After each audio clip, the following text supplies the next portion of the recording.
तो देखो हम लोग यहाँ पे क्वाड्रेटिक इक्वेशन पढ़ रहे हैं। क्वाड्रेटिक इक्वेशन में हम लोग का पहला टॉपिक है relation between roots and coefficient. ठीक है, तो हम लोग एक क्वाड्रेटिक इक्वेशन का जनरल फॉर्म जानते हैं, क्या होता है, X square plus B X plus C equals to 0। Shridhar Acharya से जब इसको सॉल्व करेंगे तो X equals to minus B plus minus under root B square minus 4ac upon 2a आएगा। ठीक है, अब किसी भी क्वाड्रेटिक इक्वेशन को सॉल्व करते हैं तो x का 2 वैल्यू आता है, उस 2 वैल्यू को यहाँ पे हम लोग रूट्स बोलेंगे। तो इस क्वाड्रेटिक इक्वेशन का जो रूट्स आएगा उसको हम अल्फा बीटा सपोज कर लिए। अब यहाँ से देखो एक पॉजिटिव वैल्यू होगा तो उसको हम अल्फा बोल दिए, alpha equals to minus B plus under root B square minus 4ac upon 2a। और एक नेगेटिव वैल्यू होगा उसको हम बीटा बोल दिए, beta equals to minus b minus under root B square minus 4ac upon 2a। अब यहाँ पे चेक करो सम ऑफ रूट्स निकालेंगे, मतलब अल्फा प्लस बीटा, अल्फा की जगह पे ये वाला सब्स्टिट्यूट किए प्लस बीटा की जगह पे ये सब्स्टिट्यूट किए। अब देखो एलसीएम ले लिए, एलसीएम तो 2a आएगा, यहाँ पे माइनस बी, यहाँ पे ये वाला टर्म आ जाएगा, फिर प्लस माइनस बी, फिर plus minus under root B square minus 4ac होगा। ठीक है, यहाँ पे 4ac हो जाएगा। अब यहाँ से देखो ये वाला टर्म कैंसिल हो गया, माइनस बी कितना हो जाएगा, माइनस 2b अपॉन 2a। अब ये 2 कैंसिल होगा तो यहाँ पे क्या आ जाएगा आपका, माइनस बी अपॉन a आ जाएगा। तो यहाँ से देखो सम ऑफ रूट्स क्या हो गया आपका, alpha plus beta equals to minus B upon A. इस रिजल्ट को हम लोग याद रखेंगे। ठीक है, किसी भी क्वाड्रेटिक इक्वेशन में सम ऑफ रूट्स निकालने का क्या फॉर्मूला हो जाएगा, minus B by A. Minus B by A बोलने का मतलब क्या हो गया कि माइनस कोएफिशिएंट ऑफ एक्स हो जाएगा अपॉन में कोएफिशिएंट ऑफ एक्स स्क्वायर हो जाएगा। ठीक है, फिर नेक्स्ट में हम लोग क्या किया, प्रोडक्ट ऑफ रूट्स निकाले। ठीक है, product of roots alpha beta, alpha की जगह पे वैल्यू सब्स्टिट्यूट किया और बीटा की जगह पे बीटा का वैल्यू सब्स्टिट्यूट किया। अब यहाँ से देखो 2 2 ज़ा 4 a इंटू ए स्क्वायर हो जाएगा, और यहाँ पे देखो a plus b into a minus b formula बन रहा है। तो क्या होता है formula a plus b into a minus b का, a square minus b square, है ना। तो यहाँ पे माइनस बी को a बोल रहे हैं और under root B square minus 4ac को b बोल रहे हैं। ठीक है, तो यहाँ आइडेंटिटी से ये हो गया।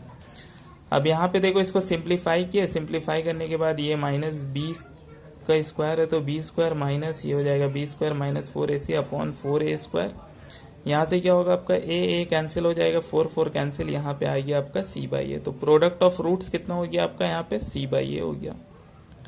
अब यहाँ पे देखो नेक्स्ट इससे रिलेटेड एक क्वेश्चन किया, if alpha beta are the root of the equation. आपसे क्या पूछा, x square minus 4x plus 2 equals to 0। मतलब एक क्वाड्रेटिक इक्वेशन दे दिया और आपसे पूछा find the value of alpha square plus beta square, alpha square minus beta square, alpha cube plus beta cube और 1 upon alpha plus 1 upon beta. ठीक है, तो यहाँ पे देखो हम ये क्वाड्रेटिक इक्वेशन लिख लिए, क्वाड्रेटिक इक्वेशन को क्या किया, जनरल फॉर्म से कंपेयर कर लिया। यहाँ पे देखो एक्स स्क्वायर का कोएफिशिएंट a है, यहाँ पे एक्स स्क्वायर का कोएफिशिएंट 1 है तो a का वैल्यू 1 हो गया। यहाँ पे x का कोएफिशिएंट b है, यहाँ पे x का कोएफिशिएंट माइनस 4 है तो यहाँ पे b का वैल्यू माइनस 4 हो गया। और यहाँ पे कांस्टेंट टर्म को 2 बोल लिया यहाँ पे कंपेयर करके। अब यहाँ से सम ऑफ रूट्स का वैल्यू निकाल लिया तो क्या होता है फॉर्मूला में, minus B by a, b के जगह पे माइनस 4 सब्स्टिट्यूट किए, ए की जगह पे 1 सब्स्टिट्यूट किए, तो कितना हो गया आपका, अल्फा प्लस बीटा का वैल्यू 4 आ गया।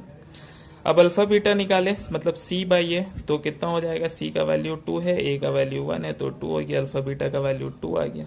ठीक है, अब यहाँ से देखो एक एक करके सारा वैल्यू फाइंड करेंगे।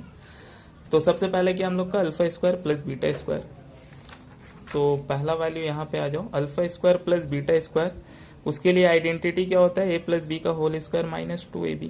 तो यहाँ पे 4 का स्क्वायर हो गया माइनस 2 इंटू 2, तो ये इसको कैलकुलेट किया, 4 का स्क्वायर 16, ये 4 हो गया, यहाँ पे 12 आ गया। तो यहाँ पे मेरा ये 12 आंसर हो गया। फिर दूसरा क्वेश्चन देखो, alpha square minus beta square है, तो यहाँ पे alpha plus beta into alpha minus beta कर लिए। ठीक है, अब यहाँ पे देखो अल्फा प्लस बीटा का वैल्यू है मेरे पास, लेकिन अल्फा माइनस बीटा का वैल्यू नहीं है। तो यहाँ पे क्या किया, सबसे पहले अल्फा माइनस बीटा का वैल्यू निकाले। तो फिर अलजेब्रिक आइडेंटिटी यूज़ की है, अल्फा माइनस बीटा का whole square equals to alpha plus beta का whole square minus 4 alpha beta हो जाएगा। अल्फा प्लस बीटा के जगह पे 4 पुट किए, अल्फा बीटा की जगह पे 2 पुट किए, तो यहाँ पे इसको कैलकुलेट करने के बाद देखो अल्फा माइनस बीटा का होल स्क्वायर का वैल्यू 8 आया, तो यहाँ से स्क्वायर हटेगा तो दूसरी तरफ रूट आएगा, प्लस माइनस वैल्यू देंगे तो अल्फा माइनस बीटा क्या हो जाएगा आपका प्लस माइनस अंडर रूट 8। फिर उसके बाद देखो alpha square minus beta square, यानी ये वाला वापस से इक्वेशन को सब्सटीट्यूट किया, अल्फा प्लस बीटा का वैल्यू मेरे पास 4 था, अल्फा माइनस बीटा का वैल्यू यहाँ से प्लस माइनस 8 रूट 8 सब्सटीट्यूट किए। फिर उसके बाद देखो 8 को हम 4 इंटू 2 लिख सकते हैं, 4 का स्क्वायर रूट 2 आ जाएगा, अंडर रूट 2 बचेगा, ये प्लस माइनस 8 रूट 2 हो गया। ठीक है, यहाँ से 2 क्वेश्चन सॉल्व किए, 2 क्वेश्चन तुम लोग होमवर्क करोगे। ठीक है।